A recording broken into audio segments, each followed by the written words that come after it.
კიდე დაგჭათ რამე სკეპსისი იმასთან დაკავშირებით გავაკეთებ თუ არა. ეხლა რას გავაკეთებთ, როცა ამას პარალელურად რა უნდა გავაკეთოთ? ჩვენი შვილების ჯანმრთელობა არის საფრთხეში. იმის გამო რომ ეს ქალაქი იწამლებოდა და იწამლება დიდი ხანია და არავინ ამაზე არ ფიქრობს. მარტო როცა დაავადება ჩდება, მხოლოდ მაშინ ვიწყებთ ნერვიულობას. პირველი და მთავარი ამ ქალაქისთვის არის ეკოლოგიური სასიცოცხლო გარემოს შექმნა. ამიტომ ის სტანდარტები, რომლის დამკვიდრებასაც მე აქ დავიწყებ თქვენთან ერთად, იქნება ისეთი, როგორიც არის მსოფლიოში. ჩვენ უნდა შევქმნათ ამ თაობას ჯანმრთელი ჰაერი, ჯანმრთელი ნიადაგი, ადგილი დასასვენებლად უნდა გაჩნდეს ისეთი პარკები, რომელიც გააკეთეს ალიევის ბაღი რო დაარქვეს მეტალურგიასთან, აი ისეთი პარკები შეიქმნება მთელი რუსთავის მასშტაბით და კერძო ბიზნესი დააფინანსებს მას. ისეთი ხარისხის პარკი უნდა იყოს ყველგან.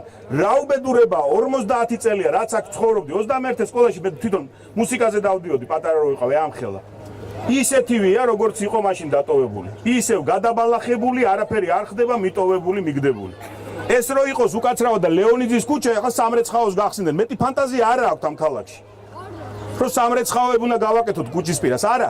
ჩვენ გავაკეთებთ უამრავ საინტერესო საქმეს.